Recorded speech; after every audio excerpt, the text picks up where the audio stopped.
everyone, and welcome to my YouTube channel, The Fang Girl. We're currently here at Draper Startup House. I'm here with Sia, who is the head of partnerships, marketing, and communications here at Draper Startup House Singapore. Thank you for having me here, Emily. I want to talk more about like the localization of the startup scene here as well, because you are on the ground. Like, you meet so many entrepreneurs coming in and out of Singapore. So I wanted to also just like pick your brain, and from your perspective, what are some of the advantages or reasons why people should become an entrepreneur here in Singapore specifically?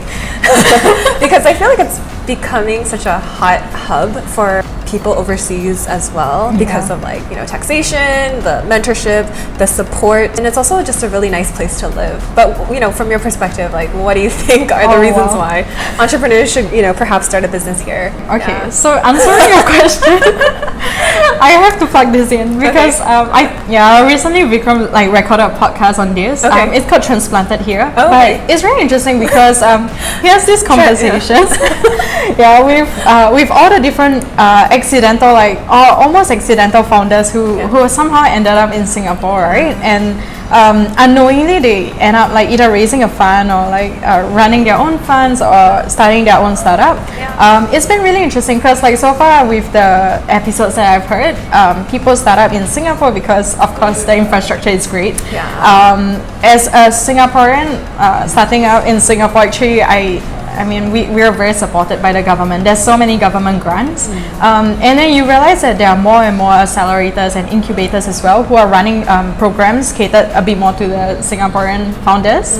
And on top of all of this, there's so much resources. And in terms of like, if you need to pilot your program or your project, and at the end of the day, you know, secure the customer, like a big clientele, that's like great. Like, we have all the 5-star people, or 5-star, like well-renowned brands in Singapore. So like that really makes it a very, very interesting hub. And then on top of all of this, I think, well, for the other part, it's also really, I mean, okay, personally I feel that Singapore is really small. So with that, there's a lot of opportunities for collision and collaboration to empower one another. As I guess, like even in Draper Startup House, right? Just seeing that people from all walks of life come in, and recognizing that, oh wow, someone's idea is like so new and so refreshing, and all of these things, it's really interesting to see as well. And then I guess on top of all of this, well, I know that number one problem or deterrent is always like in other countries is always about the paperwork. So like for example, you know, like opening a bank account and incorporating your company and the transparency on that. There's from what I've heard in the last few years, it's been really easy a process, and people have found it very easy to settle in. I think what really helps is also because we are a very vibrant city, so with that, like, it's very easy for you to get things that are close to home for you. So like, I mean, for me, the way that I relate to this is thinking about like international cuisines, for example, right? You can find everything over here. You can find like good Italian pizza like round the corner, good American pizza around the corner, and then you can find like good Mexican food and at Telok Ayer, for example. So everything that you need, you can just Google and you can pretty much find it.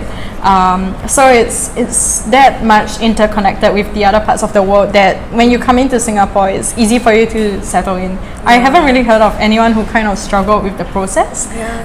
Even like just finding new friends. I think previously, like what I've heard in a pre-COVID world, for example, was like you have things like Bumble Friends for girlfriends to find one another. So that's really interesting as well. So and the expat community in Singapore is actually very close-knit. And I think the respective, like for example, American community is very close. The French community is like, wow, everyone knows everyone. The Italian community as well. So everyone always knows somebody over here, and to be able to easily like assimilate in is not too difficult. No, I would agree with that. I think for me, because I also came to Singapore a year ago as well, I think assimilation has been a lot easier, whereas like before, when I was in Beijing for a year, assimilation was a lot harder due to like barrier languages, like cultural differences. But yeah, Singapore is a very like easier place to kind of integrate into. Yeah. And I think most of us really appreciate that. Yeah. And I think, I guess like probably the last thing is so just talking with the other institutional bodies, right? It's very interesting because like there's a lot of people who are encouraging like, you know, direct investments into Singapore, different ways to do that. And I think even like the corporate partners are very receptive to doing that. So that's heartening to know. I also wanted you to talk about some of the like really good entrepreneur programs that you've seen in Singapore. So I think you mentioned Block 71. So maybe breaking down like the Singapore like startup scene a little bit more is kind of like, well, apart from us being on Ann Siang, there's also this place called Block 71, which is I think like it's the it's ran by the NUS like people or something, and mostly like that's where the incubators, accelerators are at. So it's kind of like in the suburbs, where around like the One-North area, but that's pretty much like where you get all the tech startups working out of, mostly because like the community there is also quite close-knit, and there's ample space over there. So it's really interesting because they have maritime incubator, and then there's also cybersecurity accelerators over there. So in the past, like pre-COVID world, it was super close-knit where like they always had their own events. So it's almost like they don't really have to, like from what I understand at least, like you don't really have to go out of this bubble to go and meet other people. Like the investors would go there, the startups are all there as well. So it's really interesting because even like right now we do have like some accelerators and incubators that we partner with, and they are based there. And you really do see like how the space is designed to be enabling for people, in terms of like not just like a community workspace, but also being able to reach out to people whenever. Maritime incubator, and then there's also cybersecurity accelerators over there. So in the past, like pre-COVID world, it was super close-knit where like they always had their own events. So it's almost like they don't really have to, like from what I understand at least, like you don't really have to go out of this bubble to go and meet other people. Like the investors would go there, the startups are all there as well. So it's really interesting because even like right now we do have like some accelerators and incubators that we partner with, and they are based there. I think like, is Quest Ventures also located there? Or like there are a lot of like VC funds are also in Block 71. There are a few VC funds, and then but VC funds also like mostly in the CBD area, because like finance related stuff always in the they're in the skyscrapers. Which is kind of like, you know, in our backyard. Just saying. It's nice. I mean over here at Ann Siang, like there's us, which used to be kind of like, you know, the club street where like quite literally club street just round the corner where people would go for like to hang out, to get to know, to socialize and everything. So in the past, like this was very strategic for us because it's kind of like, you know, maybe you spend your Wednesday evening learning at a meetup, and then after that we like the conversation is usually like taken to a different bar. But that's kind of like it's a bit more organic in the sense where people come in here just knowing that, oh okay, they're here to learn, and then like coincidentally they find connection and community over here as well. So super cool stuff. And then circling back to your question. You're good. Incubators and programs, right? So actually we did a research on this.